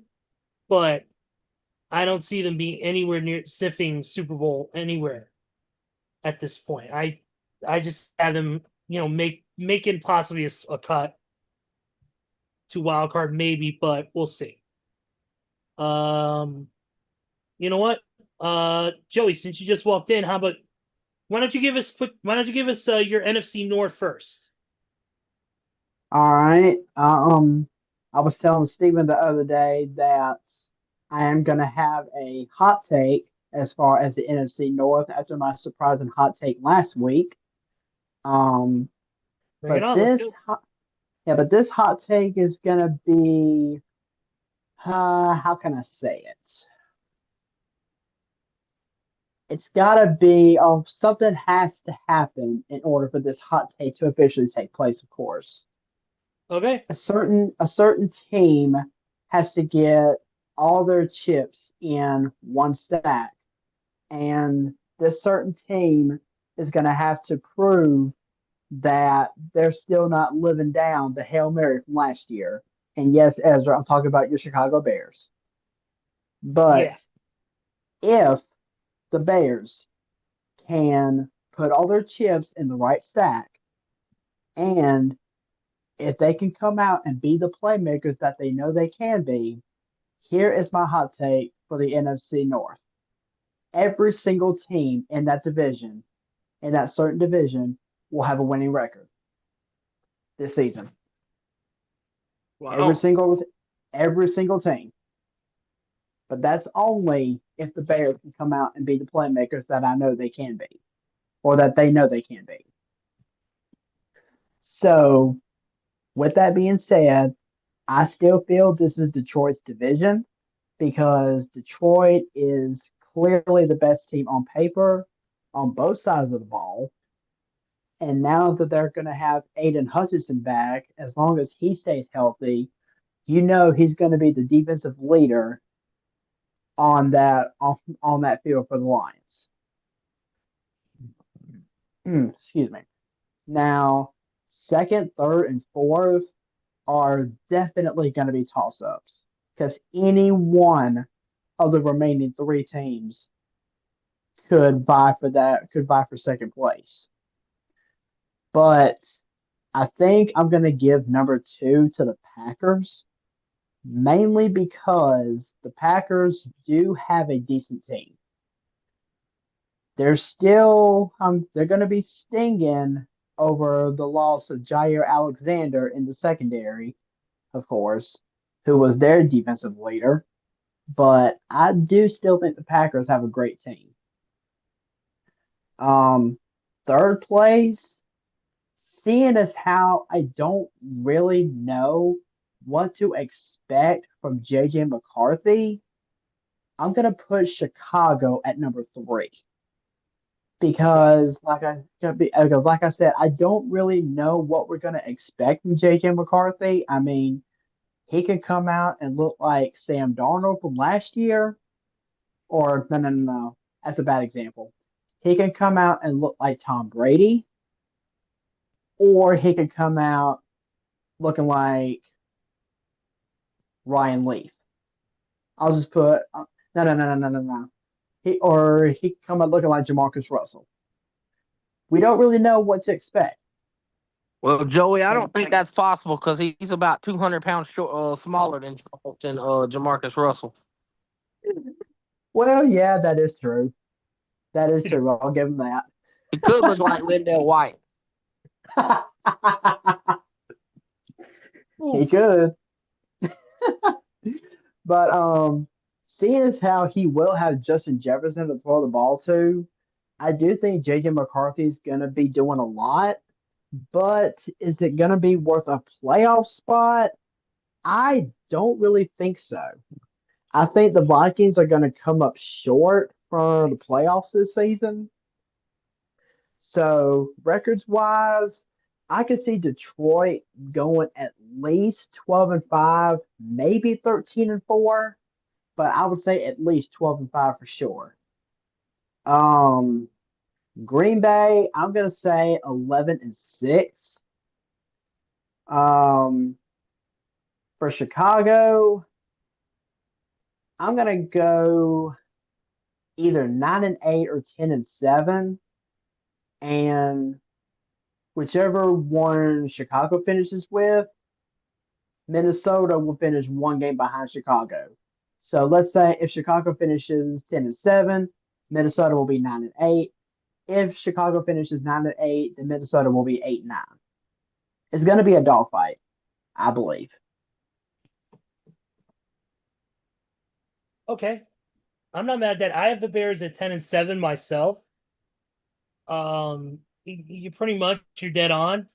I have the Lions myself at 14-3. So that's what I picked earlier. But go ahead with your NFC South, Joey. The NFC South, this one will actually be a little bit easier. You fucking think? Yeah, this one will be a little bit easier. Although I do think that it's going to be a two-team dogfight to see who's going to be first place this year. I do believe that first place is going to come down to either Tampa or Atlanta, because the reason why I'm saying Tampa is obviously they've been the kings of the NFC South the past couple years because they just have a truly amazing team with Mike Evans and Chris Godwin in the wide receiver duo. You got Bucky Irvin and Rashad White back there in the backfield. And then, of course, you got Baker Mayfield as a quarterback. Baker Mayfield has had his share of ups and downs, but ever since he went to Tampa, his gameplay has actually pretty improved, in my opinion. So the reason why I'm saying Atlanta is whenever they took the field in the last 2 weeks of the regular season, knowing that they were out of the playoffs, the Falcons still played like they still had a shot. Mainly because of the upcoming emergence of their second-year quarterback, Michael Penix, or as CBS likes to call him, Michael Penis. But of course, that's a whole nother story for a whole nother day. So yeah, I don't understand how CBS could mess that up, but whatever. Somebody's getting fired. Anyways, yeah, somebody's getting fired for that. It's about as screwed up as Madden having Jordan Love as the Packers kicker in the NFC Championship game.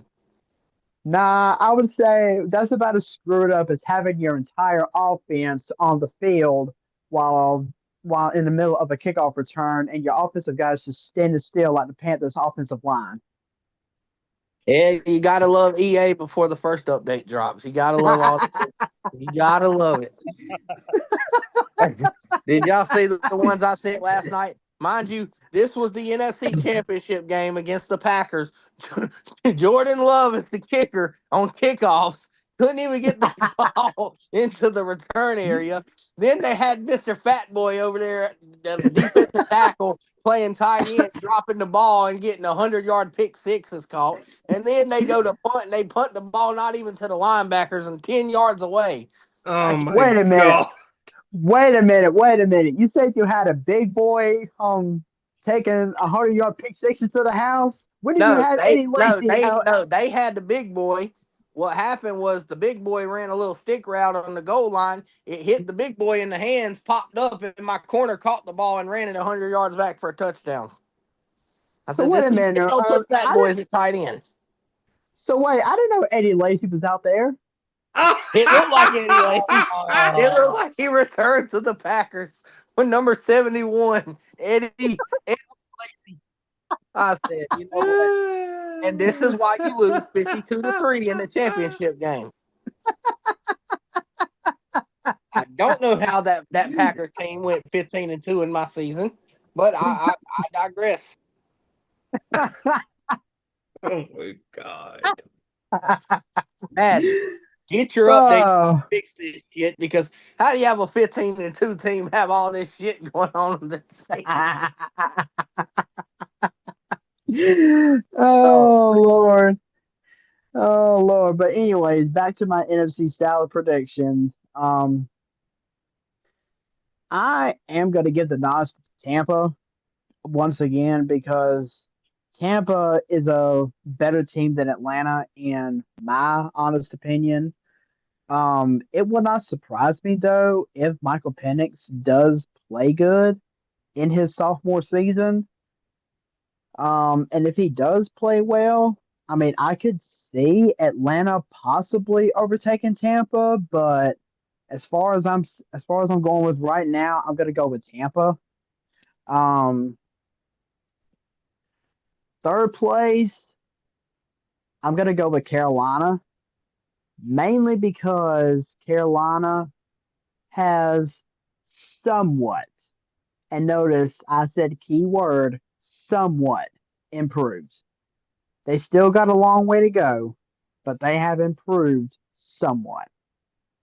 But they are definitely better than the absolute trash that's going to be going around this season called the New Orleans Saints.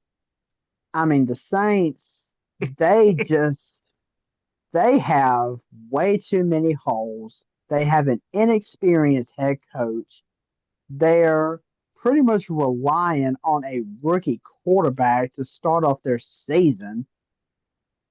Well, I guess it depends because pretty much everybody had offensive quarterbacks as rookies last year, but some of them actually did pretty well, some did not. But New Orleans is going to be one of those that definitely does not have a hot start this year.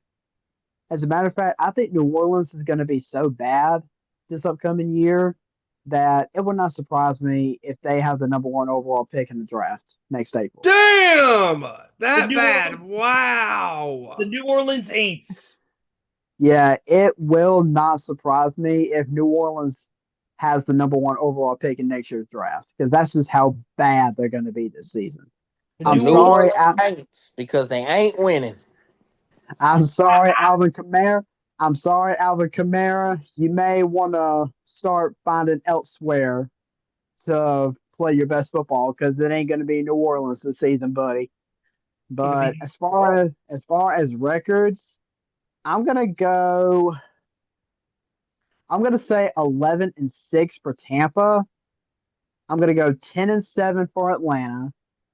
For Carolina, I would say at best 8-9, but at worst 6-11. And New Orleans, like I said, they're going to be a trash fire all season long. Give me the Saints at 2-15. Oh my god. Wow. They're going to be that bad. I'm sorry. Yep, I can see. Holy smokes. Well, guys, before I hop off here real quick, I want to talk about a little bit of a news that came out today about the Colts benching Anthony Richardson in favor Oh of dear Daniel God. Jones. Now, here's where I got a bone to pick with that. Now, I'll just be real quick on it because I got to get off. Dude, the guy is younger than Jaden Daniels. The guy is younger than Caleb Williams. The guy's like 20 years old. Like 21 years. He is young. Why do you give up on him so fast instead of like nurturing him and maturing him and trying to raise him and develop him? What the fuck? You drafted him as a project. Project quarterbacks need the guidance of a like veteran and need to sit the bench a year. Right. I look at Jordan Love. Yeah. They drafted that project. I mean, yes, he's inconsistent, but guess what? He's developed. He's developed right now. Is he consistent? Hell no. He has them games where you're like, what the fuck is this? Then the next game, he looks like he's damn Aaron Rodgers and Russell Wilson together. So, but the point is, he was sit, groomed, and developed behind Aaron Rodgers, who took the time and give Aaron Rodgers credit for the first time. I'm not shitting on him. He actually helped the young kid grow up. Now, did the Colts bring in Joe Flacco? Yes, but Joe Flacco done said himself, just like he said in Cleveland, I'm not mentoring no fucking kid. I'm trying to win a job. I don't give a damn about helping quarterbacks. So I mean, that's his preference. Okay, cool. So the Colts should have went and got somebody that was a decent veteran. You know who they should have got? Should have brought in Russell Wilson to help the guy because Russell Wilson can develop. Yeah. Now, that's what I will say for next week because obviously it's the NFC East. But I believe the Giants are going to be better because of that logic right there. You brought in Jackson Dart, who I thought was the second best quarterback in the class, and he gets to sit originally behind Russell Wilson. That's how you develop these young quarterbacks. You let them sit and learn the game from a guy who's won a Super Bowl, from a guy who's been to the Pro Bowl, from a guy who's been all pro, who literally can read defenses. You literally do that. And what the Colts do, they just throw all that shit away and say, we have more faith in Danny Dimes, who has more of a blooper reel than a highlight reel. Then I don't understand it. He's a project quarterback that has not got a single chance to grow, and it's pathetic. So that's all I got to say about that. And not just that, but to add to what Kevin just said, think about this, guys. Aaron Rodgers sat behind Brett Favre, one of the greatest quarterbacks of his era. He sat behind Favre for 4 years before taking a snap as a pro in his first full game. And what did Rodgers do? He won a fucking Super Bowl with the Packers.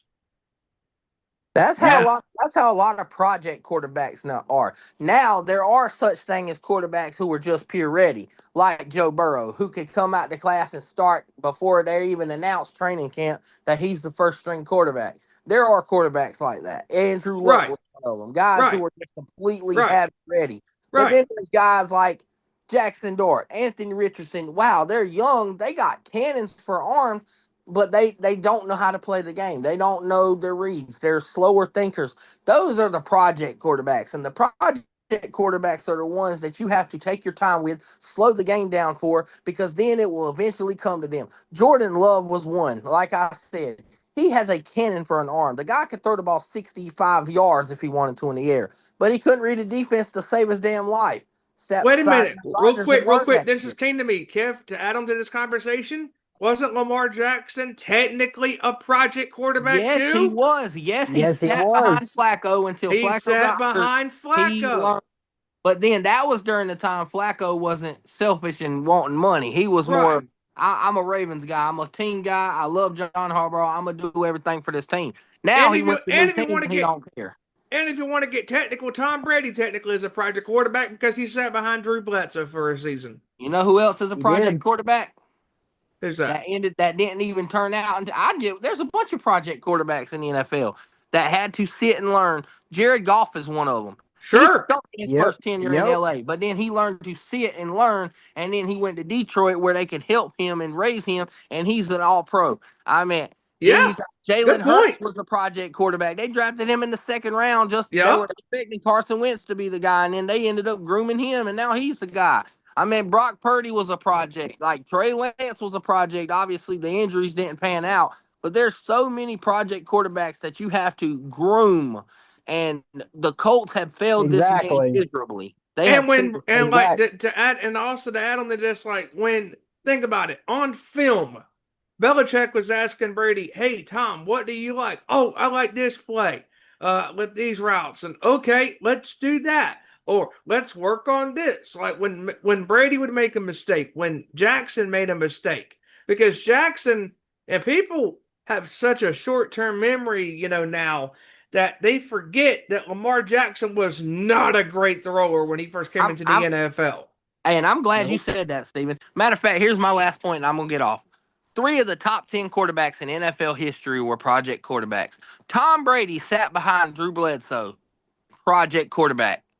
Patrick Mahomes sat behind Alex Smith. Yes! He is a project quarterback, and it took him 2 years to get the offense down and turn up. Steve Young, a project quarterback, sat behind Joe Montana. Yep. That's all I'm saying. They did not fail them guys. Now, could we sit here and say that? And you know who else was a project quarterback that literally failed? And we all know it. Mitch Trubisky. He went before. He was a project. What did the Bears do? They threw him in the fire, and he was by himself. He never recovered from that. Never recovered. Someone said, what would have happened if the roles had been switched? What if the Chiefs got Mitch Trubisky and he sat behind Wentz? We never know. I mean, he might be a good quarterback. Don't know. But that's just what I'm saying. True. I think Colts completely failed this man miserably, and they should be ashamed of it. And honestly, Kevin, I don't think that Anthony Richardson is going to recover from this because No, This his right here confidence, the is kid's going confidence is shot. exactly. His You lost your job to confidence. that bum ass who couldn't even help the 4-win Giants team to do anything, and you lost your job to him. Yeah, okay, yeah, his confidence is shot. They His cut confidence is gone. Like the really starring gone. Giants cut that man that was making $140 million a year, and now he takes your job. Yeah, his confidence is gone. There ain't no coming back from that, dude. And if Jim No. Irsay was alive to see this travesty, he would be pissed off. He's flipping around, rolling around right now.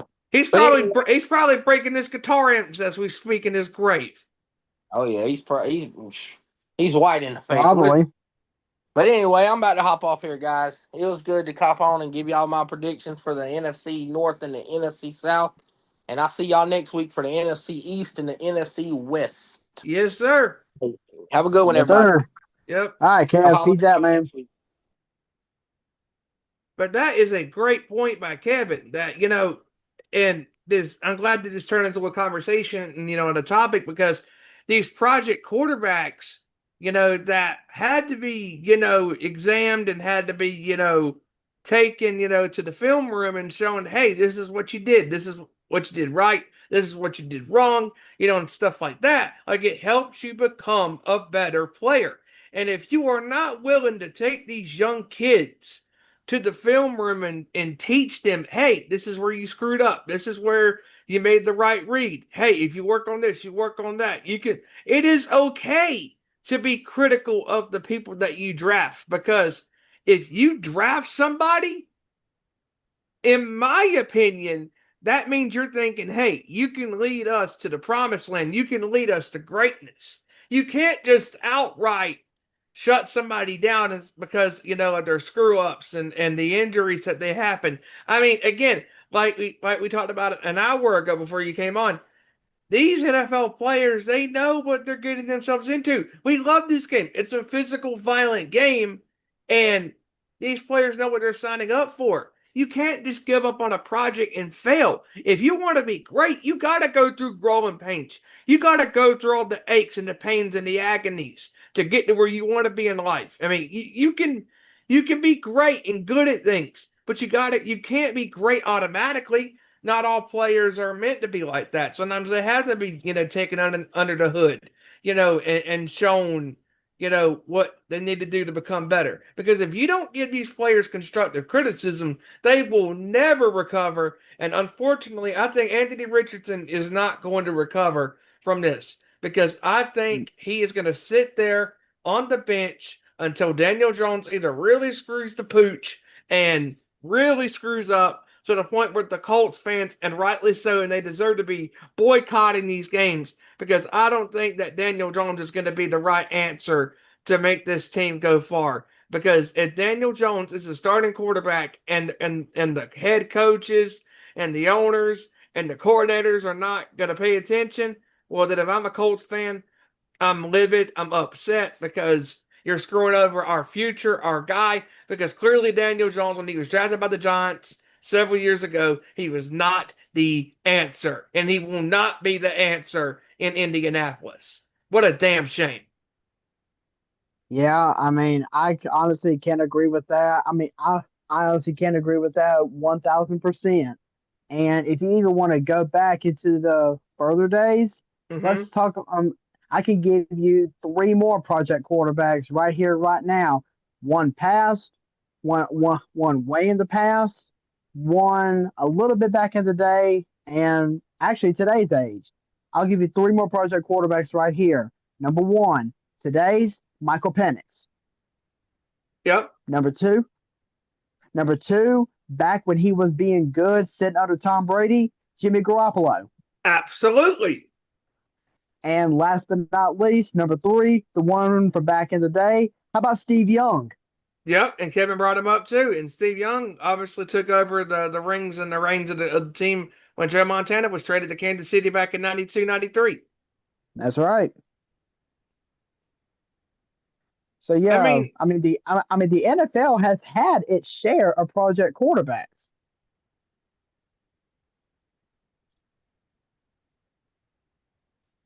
And it's it's these project quarterbacks that have shaped the history of the NFL over the past several years, and it's going to continue that way.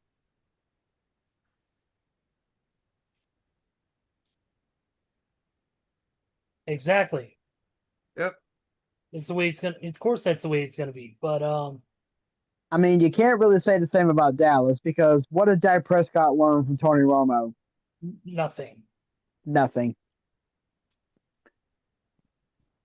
Sorry, not sorry, Real quick, Dallas. shout outs to William Gyron here in the chat and the Don here in the chat. What's up, fellas? What's up? And let's see. William says here in the chat, what do you guys think of these starters sitting out? Good or bad during the preseason? I think it is a good thing, William, because I don't think that we don't want to see these starters getting hurt before the season even kicks off.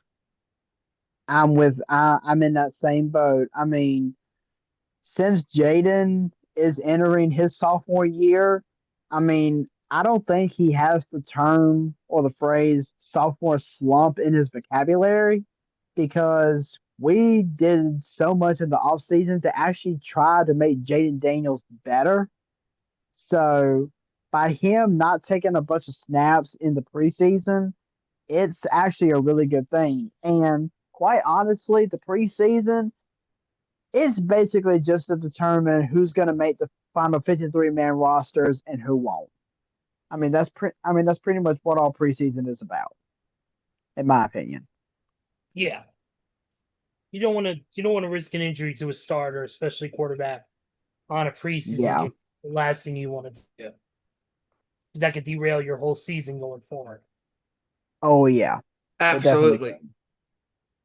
But outside boys, I think that's pretty much a wrap for today. Guys, got anything else you want to talk about real quick before we roll out of here for tonight? I did want to bring up something real quick. I'm not sure if y'all may.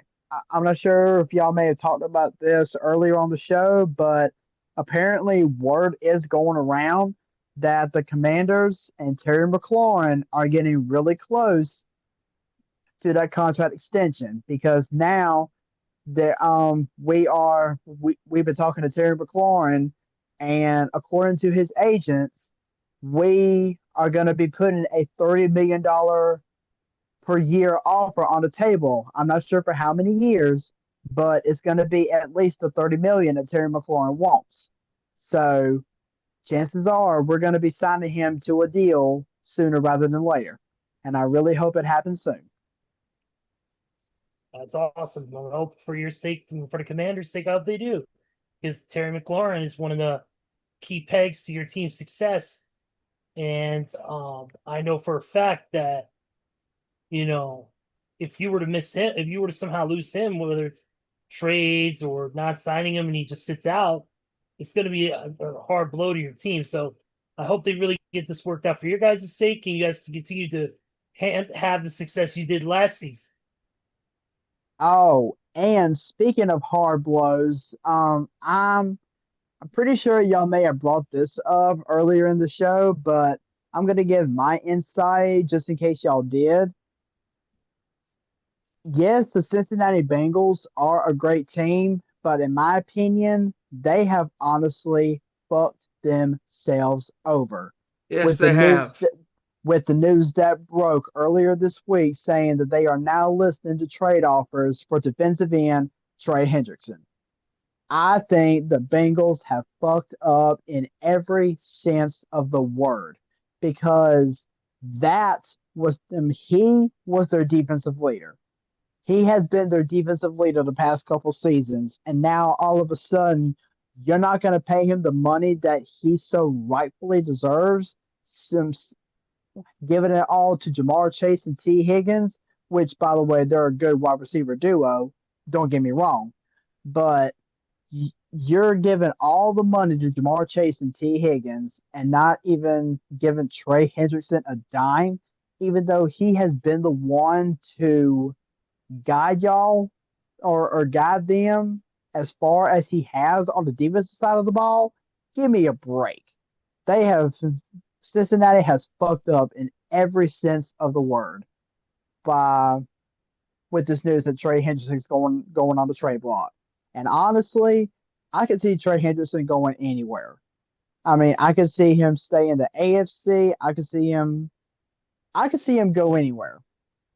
I could really see him go anywhere. So it just all depends on who has the cap space to bring him in and treat him like the defensive player that he's meant to be. Um, as a matter of fact, I'm going to throw out a quick X Factor team right here and say that if this team can play their cards right and land Trey Hendrickson, they will definitely find themselves in the Super Bowl and even higher in the Super Bowl window. And that is the Buffalo Bills. If they can find some way to land Trey Hendrickson in a trade, that could really guide them even closer than what they already are to a possible Super Bowl championship this season. Speaking of real quick, the Buffalo Bills, McDermott, who was the head coach of the Buffalo Bills, said he was concerned with the way the Bills handled the preseason game versus the Chicago Bears this past Sunday, where they were blown out 38-0. Yeah, I would kind of be concerned too, to be honest. And look, I know it's a preseason game; it doesn't mean a damn thing. But I mean, look, when it comes down to Chicago in that game, I got to give a lot of credit to. I mean, Caleb Williams had two great drives. You know, he was 6 for 7, 107 yards, or 6 for 10, 107 yards, touchdown, and a 133.3 QB passer rating on those two drives. And then Tyson Bagent took over, and Bagent looked real good, to say the least, as a backup. He did a real good job, along with the other backups that they brought in. So if I was Buffalo, I would be a little concerned and look at the things we need to fix now, because they don't have a lot of time. They got one more preseason game, and that's it. Then they got to try and go into panic mode and try to fix things. We'll see what happens. But anything else you guys want to hit before we close it out? I think I'm good, other than the fact that the Atlanta Braves suck. We just went Thanks. over the MLB standings, and yeah, don't worry, my White Sox are second to last, but at least we're not in last place like the Rockies. Yeah, well, hey, at least y'all beat us last night, so that lets you know that we suck. And the Cubs are only are in third place in the National League, so I'm happy about that. So, Yeah. but yeah. Yeah, I think I'm good to go as well. All right, Joey, final thoughts. Let's hit it, my man. Hate that. I do hate that I couldn't be on for the full show, but I was able to be on long enough to give some thoughts about other news as well as the prediction for the NFC North and the NFC South. Looking forward to next week where we'll preview our final two conferences. My personal favorite, of course, the NFC East, because of my Commanders, and the NFC West. And then I'm definitely looking forward to the week after that, given our playoff predictions for the 2025-2026 NFL season. And most importantly, bringing back one of our best parts of our nation sports show, our world famous pick segment. That's right, baby. Our pick segment is coming back. And it is starting up in 2 weeks' time with our week 1 games. So I am ready to get this pick segment started back. And I'm especially looking forward to see if I can defend my title this year. But until then, the last slate of preseason games is this week. Week 0 in the college football starting up this week, with the real slate of games starting next week, and then NFL starting with a total annihilation, with the Eagles will annihilate the Cowboys on Thursday night, September 4th. But until then, peace out. All right, Steven. Great job with you guys. Great that Kev could make it on tonight. Thanks to Don, and thanks to William Gyron for being in the chat. Thank you guys very much. And everybody that tunes in on demand, thank you very much as well. And Great show with you guys. And yes, ladies and gentlemen, we finish out our division previews for the upcoming 2025 NFL regular season as we finish out with the NFC East and the NFC West next week. Looking forward to that and whatever else we get into. You can follow us on Twitter or X at ON_Sports Show, Facebook.com/Nation Sports Show, and where we are live on most Tuesday nights at 7 p.m. Eastern, 6 Central, 4 p.m. Pacific on the West Coast at YouTube.com/Nation Sports Show. Be sure to like, share, subscribe to all your family and your friends that love the world of sports and also that love the world of professional wrestling. RASSLIN, that spells wrestling. And where can you hear talking a little wrestling talk? Well, that's simple. The Nation's Corner on Twitter at Nation's Corner. Facebook, Instagram, YouTube are all at The Nation's Corner. And the guys and gals are live at mostly every Saturday night, where it is all right providing and talk a little pro wrestling at youtube.com/Nation's Corner, 7 p.m. Eastern, 6 Central, 4 p.m. Pacific. Join the guys and the gal as they recap all things wrestling in and out of the squared circle. And again, congratulations to Naomi and, of course, Big Jim. Yeet! Absolutely, my man. Thank you And with so that much. being said, Ezra, wrap us up, my friend. Good thing, man. Thank you so much to everybody. We appreciate the support as always. Thank you to everybody watching this live or on demand. We appreciate it. Don't forget to follow our individual social medias. Steven, can you list those real quick? Yes, I can. You can follow me at Steven_Wyand on Twitter. You can follow Ezra down there at Deadman469 on Twitter. You can follow Joey at Roll_Tide1992. And you can also follow Kevin Rory at That Nighter Gang 10 on Twitter. Also, you can follow Mr. Mac, Hijacker Mike on Twitter at Mr. Mac. And you can also follow his cigar channel and Twitter channel all at Smoke in the Bay, THA Bay. If you are a cigar aficionado, this is the channel just for you. And I know Mike has been loving doing this channel since he's launched it. It's been getting good numbers and good reactions. So again, if you're a fine fan of fine cigars, check it out. Smoke in the Bay. There's always content being posted. So check out our social media accounts on the Twitter. Absolutely. And don't forget to follow, of course, don't forget to follow just everybody, on our, of course, Nation's Corner, Too Sweet Cosplay as well. It's going to be a fun week coming up. Obviously, a lot of great sports. Final preseason weekend before the start of the regular season in 2 weeks. Also, this weekend for you wrestling fans, GCW Homecoming on Triller TV Plus, 2 nights of amazing, crazy GCW action, including GCW World Title on the line. KJ Orso is going to look to take the title from Effie. Bear Bronson will be taking on Matt Tremont for the Ultraviolet Championship, and many, many other great matches involving some of the best competitors on the independents. Also next week, WWE Clash of Paris. We'll maybe touch on that at the end of the show if we have time next week. But this weekend is of course AEW Forbidden Door, which is headlined by Hangman Page MJF for the AEW World Championship, and Nigel McGuinness versus Zack Sabre Jr. for I believe the IWGP World Heavyweight Championship. So it's going to be an amazing weekend of sports, wrestling, everything in between. Like what you like, and of course love what you love. So that's it for me. For everybody else, for the whole crew, Kevin, Steven, Joey, Randy, Sports Show Nation, I'm Ezra. We will see you next time with another great edition of our Nation's Sports Show. Same time, same YouTube channel. Peace out and have a great week. Later. Turn me up.